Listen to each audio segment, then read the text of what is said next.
ഇഅ്തിഫ് അലൽ ഫഖീർ, ദരിദ്രനോട് കരുണ കാണിക്കണം. ഇഅ്തിഫ്, കരുണ കാണിക്കുക, ദയ കാണിക്കുക. ആരോട്? ദരിദ്രരോട്, പാവപ്പെട്ടവരോട്. ഇതൊരു കവിതയാണ്. വഖഫ്തു ഫീ മസീരി അല അമ്മിൻ ഫഖീരിൻ, ഞാൻ എൻ്റെ സഞ്ചാരത്തിനിടെ ഒരു ദരിദ്രനായ ഒരു അമ്മാവൻ്റെ അടുക്കൽ നിന്നു. ഞാൻ പോയിക്കൊണ്ടിരിക്കുമ്പോൾ വഴിയിൽ വെച്ചൊരു ദരിദ്രനായ ഒരു പാവപ്പെട്ട ഒരു അമ്മാവനെ, ഒരു പ്രായമുള്ളയാളെ ഞാൻ കണ്ടു. അപ്പോൾ അദ്ദേഹത്തിൻ്റെ അടുക്കൽ ഞാൻ നിന്നു. വഖഫ്തു, ഞാൻ നിന്നു അദ്ദേഹത്തിൻ്റെ അടുക്കൽ. ഖദ് മുസ്സിഖത് സിയാബുഹു, അദ്ദേഹത്തിൻ്റെ വസ്ത്രങ്ങൾ കീറിപ്പറിഞ്ഞിരുന്നു. ഫിശംസി വൽ ഹജീർ, വെയിലിനാലും ദീർഘമായ യാത്രകളാലും.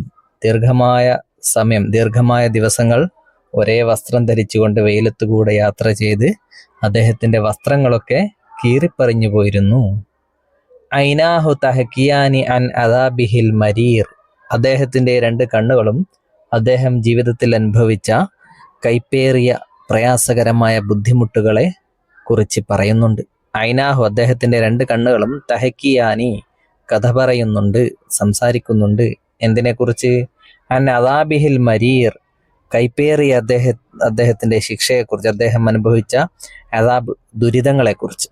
അദ്ദേഹത്തിൻ്റെ ദുരിതങ്ങൾ അദ്ദേഹത്തിൻ്റെ കണ്ണുകളിൽ നിന്നും നമുക്ക് കാണാൻ കഴിയും. അത്രയും പ്രയാസപ്പെട്ടുകൊണ്ടാണ് അദ്ദേഹം അവിടെ ഇരിക്കുന്നത്. യദാഹു ഫിർത്തിയാഷിൻ, അദ്ദേഹത്തിൻ്റെ കരങ്ങൾ വിറക്കുന്നുണ്ട്. യദാഹു, അദ്ദേഹത്തിൻ്റെ രണ്ട് കൈകളും ഫിർത്തിയാഷിൻ, ഇർത്തിയാഷ്, വിറക്കുകയാണ്. വസ്സദുർ ഫി സഫീർ, അദ്ദേഹത്തിൻ്റെ നെഞ്ച് കിതക്കുന്നുണ്ട്. ആരോഗ്യമില്ലാത്തയാളാണ്, ആരോഗ്യമൊക്കെ കുറഞ്ഞ് ക്ഷീണിച്ചു പോയിരിക്കുന്നു. അങ്ങനെയുള്ള ഒരു വ്യക്തിയാണ് അദ്ദേഹം. ദഅഉതുഹു ലി ബൈത്തിന, അങ്ങനെ ഈ ഒരു അവസ്ഥയിൽ അദ്ദേഹത്തെ ഞാൻ കണ്ടപ്പോൾ എനിക്ക് അലിവ് തോന്നും അല്ലേ, ഇങ്ങനെയുള്ളവരെ കാണുമ്പോൾ അലിവ് തോന്നിയിട്ട് ഞാൻ അദ്ദേഹത്തെ ഞങ്ങളുടെ വീട്ടിലേക്ക് ക്ഷണിച്ചു. ലി മജ്ലിസിൻ നസീരിൻ, സ്നേഹസമ്പന്നമായ ഒരു സദസ്സിലേക്ക്, എൻ്റെ വീട്ടിലെ സ്നേഹത്തിലേക്ക് ഞാൻ അദ്ദേഹത്തെ ക്ഷണിച്ചു. അങ്ങനെ അദ്ദേഹം വീട്ടിൽ വന്നു.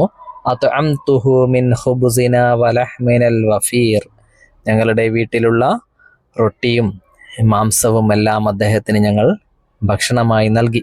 അദ്ദേഹത്തിന് വയറു നിറയെ ഭക്ഷണം നൽകി. ഖുബ്സ്, റൊട്ടി, ലഹ്മ്, ഇറച്ചി. അൽബസ്തുഹു സൗബല്ലദീ യഫൂഹു ബിൽ ഉതൂർ, ഉതൂർ, സുഗന്ധം വമിക്കുന്ന വസ്ത്രങ്ങൾ ഞങ്ങൾ അദ്ദേഹത്തിന് ധരിക്കാൻ നൽകി. അൽബസ്തുഹു, ഞാൻ ധരിപ്പിച്ചു അദ്ദേഹത്തെ. അസൗബ, വസ്ത്രം ധരിപ്പിച്ചു. എങ്ങനെയുള്ള വസ്ത്രമാണ്? യഫൂഹു ബിൽ ഉതൂർ, സുഗന്ധം വമിക്കുന്ന നല്ല അത്തർ പൂശിയ വസ്ത്രങ്ങൾ അദ്ദേഹത്തിന് ധരിക്കാൻ നൽകി. ഫഖാലലി, അദ്ദേഹം എന്നോട് പറഞ്ഞു. ശുക്രൻ, നന്ദിയുണ്ട്. എന്നോട് അദ്ദേഹം നന്ദി പറഞ്ഞു. അലാ അതാഇകൽ കസീർ, എനിക്ക് വേണ്ടി ഇത്രയും കാര്യങ്ങൾ ചെയ്തു തന്ന കുട്ടി, നിനക്ക് നന്ദിയുണ്ട് എന്ന് അദ്ദേഹം പറഞ്ഞു.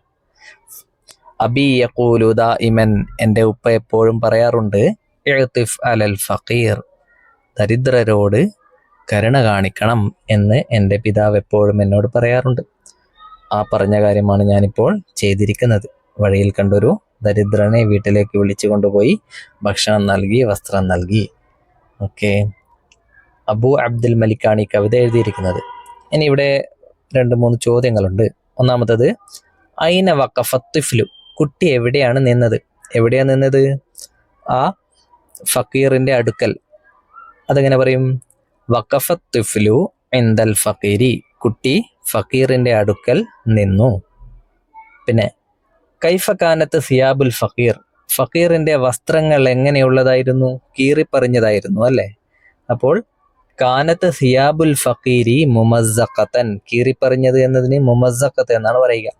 കാനത്ത് സിയാബുൽ ഫഖീരി മുമസ്സഖതൻ, ഫക്കീറിൻ്റെ വസ്ത്രങ്ങൾ മുമസ്സഖത്തായിരുന്നു, കീറിപ്പറിഞ്ഞതായിരുന്നു. മാതാ യത്ലുബുൽ ഫഖീറു, ഫക്കീർ എന്താണ് ആവശ്യപ്പെടുന്നത്? സഹായം അല്ലേ? യത്ലുബുൽ ഫഖീറു അൽ മുസാഅദത, ഫക്കീർ സഹായമാണ് ആവശ്യപ്പെടുന്നത്. അല്ലെങ്കിൽ അൽ മാൽ എന്നും എഴുതാം. ഫക്കീർ പണമാണ് ആവശ്യപ്പെടുന്നത്.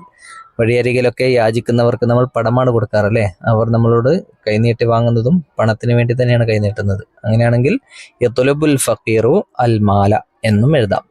പണം ആവശ്യപ്പെടുന്നു. ജീവിക്കാൻ പണം വേണം അല്ലേ? പണമില്ലാതെ ആർക്കും ജീവിക്കാൻ കഴിയില്ല. കാന അബു അബ്ദുൽ മലിക്. ഇനി ഈ ഷായറിനെ കുറിച്ച്, ഈ കവിത എഴുതിയ കവിയെ കുറിച്ച് നോക്കാം. കാന അബു അബ്ദുൽ മലിക് കാന ഷായറൻ, അദ്ദേഹം ഒരു കവിയായിരുന്നു. ഷായറൻ അന്തുലുസിയൻ, ഒരു അന്തുലുസി കവിയായിരുന്നു. അന്തുലുസ് ഏതാണ് രാജ്യം? സ്പെയിനിന്റെ പേരാണ് അന്തുലുസ്. അന്തുലുസി കവിയായിരുന്നു അദ്ദേഹം. സ്പെയിനിൽ ഒരു കാലത്ത് ഇസ്ലാമിക ഭരണം നിലനിന്ന ഒരു കാലഘട്ടം ഉണ്ടായിരുന്നു അല്ലെ. ആ സമയത്ത് സ്പെയിനിൽ അറബി ഭാഷയും അറബി സാഹിത്യവും അറബിയിലുള്ള എല്ലാ വിജ്ഞാനങ്ങളും വളരെയധികം വളർച്ചയിലെത്തിയിരുന്നു. ആ സമയത്ത് അവിടെ ഉണ്ടായിരുന്ന ഒരു കവിയാണ് ഇദ്ദേഹം. ബാരിയാൻ, നിപുണനായ വളരെയധികം കഴിവുള്ളൊരു കവിയായിരുന്നു. അത് തമയ്യസ ശിഅറുഹു, അദ്ദേഹത്തിന്റെ കവിതകൾ സവിശേഷമാണ്. തമയ്യസ സവിശേഷമായി, ബിരിഖത്തി നൈർമല്യത്താൽ, ലാളിത്യത്താൽ, നല്ല ലളിതമായ കവിതകളാണ് അദ്ദേഹത്തിൻ്റെത്. വൽ ആത്തിഫത്തി വൈകാരികതയാൽ, വൈകാരികമായ മുഹൂർത്തങ്ങളൊക്കെയുള്ള നല്ല കവിതകളാണ് അദ്ദേഹത്തിൻ്റെത്. കമാ തമയ്യസ്, അതേപോലെ തന്നെ അദ്ദേഹത്തിന്റെ കവിത സവിശേഷമായി ബിൽ ഖിയമിൽ ഇൻസാനിയത്തിൻ നബീലത്തി, ഉന്നതമായ മാനുഷിക മൂല്യങ്ങളാലും സവിശേഷമായി. വുലിദ, അദ്ദേഹം ജനിച്ചു ഫി ഖുർത്തുബ, കോർഡോവയിൽ ജനിച്ചു. സ്പെയിനിലെ ഒരു പ്രധാനപ്പെട്ട സ്ഥലമാണ് കോർഡോവ. ആമ 947 മീലാദിയ, 947 AD, വെറും 900 അല്ലെ, 947 അദ്ദേഹം ജനിച്ചത്. തുഫിയ, മരണപ്പെട്ടു. ആമ 1727 മരണപ്പെട്ടു. ഓക്കെ. ഇനി നുലാഹിലു സുവറ, ചിത്രങ്ങൾ നോക്കാം. വനസ്തഖ്രിജു മിനൽ മൻലൂമി, എന്നിട്ട് കവിതയിൽ നിന്നും കണ്ടെത്താം സത്തുറൻ മുനാസിബൻ, ഈ ചിത്രങ്ങൾക്ക് അനുയോജ്യമായ വരികൾ. ഒന്നാമത്തെ ചിത്രം നമ്മുടെ വൃദ്ധൻ വസ്ത്രങ്ങളൊക്കെ ധരിച്ചു നിൽക്കുന്നതാണ് അല്ലെ. ആദ്യം നമ്മൾ കണ്ടിരുന്നു വസ്ത്രമൊന്നും ധരിക്കാതെയാണ് ആ മരച്ചുവട്ടിൽ ഇരുന്നത്. പിന്നീട് വീട്ടിൽ പോയപ്പോൾ കുട്ടി അദ്ദേഹത്തിന് വസ്ത്രങ്ങൾ ധരിക്കാൻ നൽകി. അപ്പോൾ അതുമായിട്ട് യോജിക്കുന്ന വരി ഏതാണ്? അൽബസ്തുഹു സൗബല്ലദീ യഫൂഹു ബിൽ ഉതൂർ എന്ന വരിയാണ് അല്ലെ. പിന്നെ അതവിടെ എഴുതുക. രണ്ടാമത്തേത് ഭക്ഷണം കഴിക്കുന്ന ചിത്രമാണ്. ഏത് വരിയാണ് അതിനോട് യോജിക്കുന്നത്? അത്അംതുഹു മിൻ ഖുബ്സിന വലഹ്മിനൽ വഫീർ, ആ വരി അവിടെ എഴുതുക. ഓക്കെ, ഇതോടെ നമ്മുടെ 7ാം ക്ലാസ്സിലെ മുഴുവൻ പാഠങ്ങളും കഴിഞ്ഞു.